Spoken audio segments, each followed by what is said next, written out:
Hi there.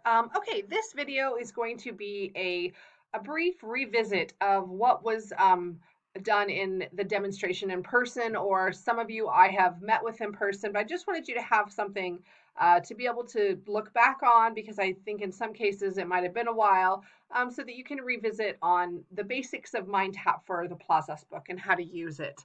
I've included in the email a lot of other resources as well. So for instance, maybe copying a course from a previous term might be a small one, how to change a student's grade or expand a deadline, another one, lots of different variations. But in this one, I'm going to basically kind of go through what we did in the in-person demonstration so that, again, in case it's been a long time, we can revisit some of the basics and then move from there. So this is the instructor resource account, as you all know, that I'm going to work from. You'll find any course that's yours if you've already created one right here. If you haven't created a course or you need one, you would simply click create a course and follow through, either create a course or again, copy from another term and follow through all the prompts. The course self-populates, so the customization is all you need to do. All you would do is give your student, or I'm sorry, you would name your course, put a start and end date to the course and say create a course. For now, I'm going to go through my course down here at the bottom. MindTap looks the same, again, for students that it does for instructors, except that everything that you see, you have the ability to customize. There are a lot of activities, again, which could be daunting, but it's not because they are mostly activities that might take 2 or 3 minutes. Students can work through them pretty efficiently. So again, I'm going to turn my edit tab on in a second to show you how that works. But for now, I want to revisit how MindTap is chunked out for students, which makes it really uh, kind of easier for them to tackle, more manageable. So I'm going to go into chapter 1, for instance. I'm not going to pretend to be able to pronounce that. And if you recall, if I expand anything here of the modules, I'm going to then see the corresponding activities.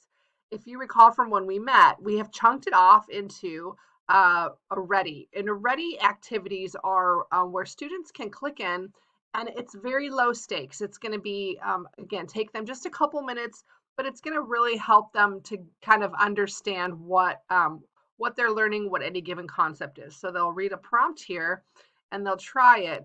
And they have unlimited chances because these are credit only. And they'll go through and attempt to answer the questions. And the submit will not, I got them all right. But if I answered one incorrectly, I would not be able to hit submit until they're all correctly answered. Because again, the readies are just a very low stakes. We just want to kind of introduce them to the concept in a non-intimidating way. So again, they have all of that is available to them at their disposal at an unlimited rate as long as they finish it by whatever due date that you've set for that. So we have the readies. Let me find some more. Okay, we have a ready. Then we have the learn it activities, and the learn it is just going to be one step more than the ready. So the learn it's going to be, okay, it's going to tell students exactly what they're doing in a given activity. We'll say, okay, got it.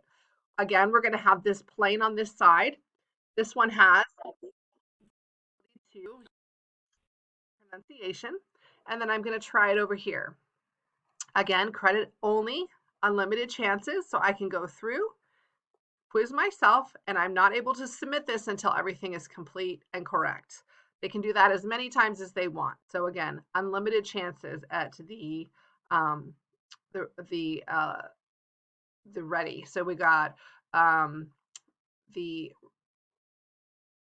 unlimited chances at the learn it. So we have the ready, learn it, then we have practice it. And the practice it activities are going to, again, we're working in a progressive step. So the ready activities now, I'm sorry, the practice is now, rather than giving me that review, which I do have here and I can review it again, it's just going to take me into the practice mode. And this one I have 3 attempts.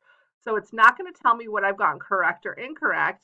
I'm going to enter my answer here, and I'm able to submit it at any level, and it's going to give me the feedback on whether things are correct or incorrect, and then it'll lower my attempts. So I have 3 attempts at those. So again, the stakes are gradually increasing. So we have the ready, learn it, practice it, and then we have use it and got it. So the practices you're going to see are going to be quick. There's a lot of practices in every one of them. Then as they move through the chapter, they'll have a use it, and these might be a little bit more more integrated of the activity. Some of these are recording activities where students would record their voices, and some of these are manually graded. So if you don't want to use the manually graded activities, you would actually go to filter over here, click grading type auto grade only, and that would get rid of all of the manually graded activities. So a lot of the units are manually graded. So if you don't want to be prompted to go in and manually grade those activities, you can get rid of those altogether just by filtering up here. And then we have the got it. And again, that's going to be more of a comprehensive, okay, I've worked through the entire chapter and I decided that I'm ready for the got it, and I will complete that activity, which is going to be higher stakes, higher points, sometimes one attempt or two attempts. Some of those, again, are manually graded. So if you don't want those manually graded, you would want to click that off in here. So that's how the layout looks of MindTap. But now we can edit. And so everything is editable. But because there's so much content with each of these, I suggest using the batch edit here. So for instance, if I want my entire chapter 1 to be due or open and due at the same time, I would click this here and it's going to take everything below it. If I don't click this here, I can actually click these individual ones. If I do want to have just only certain ones due at a certain time, perhaps there's certain sections in each chapter I want due at certain times, I would go over here to then my batch action.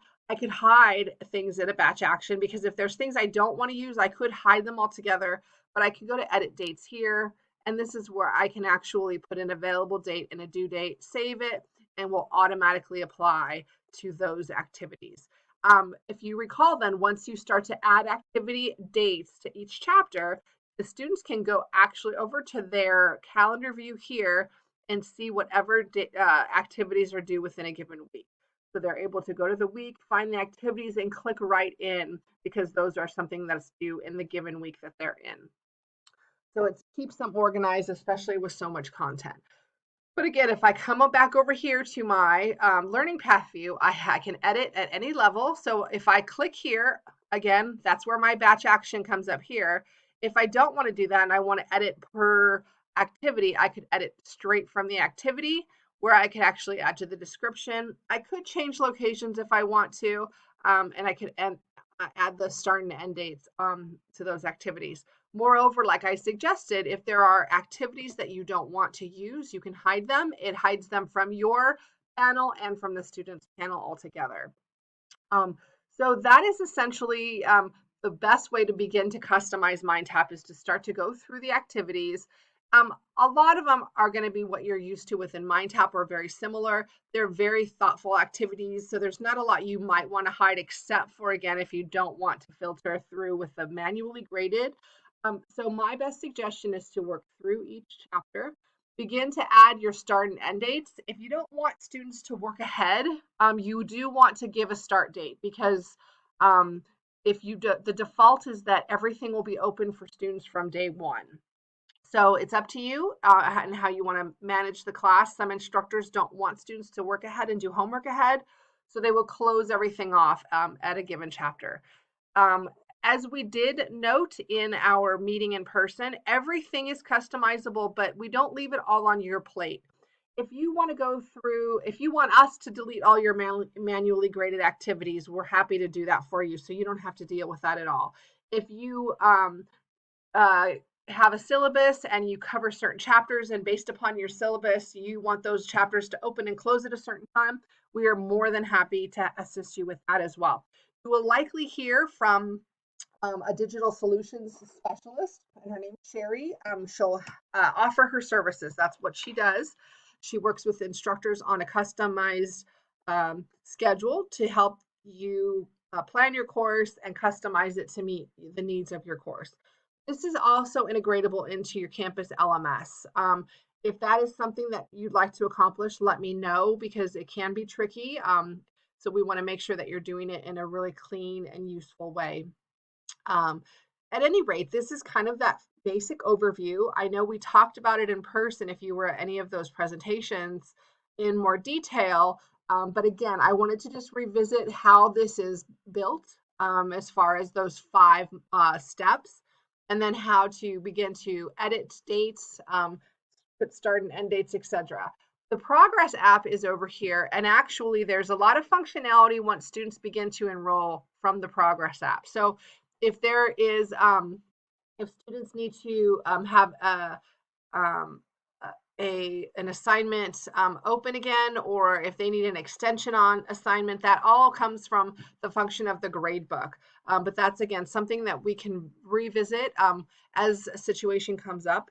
If you click on one of the other links within the email, there are a lot of resources additional to this here. I also, I think you probably had it before, but there's also a link in there to how like a national WebEx we had with one of our product experts on how to use MindTap and the functionality. So that would cover it in a more detailed way. So again, this is just a revisit of it.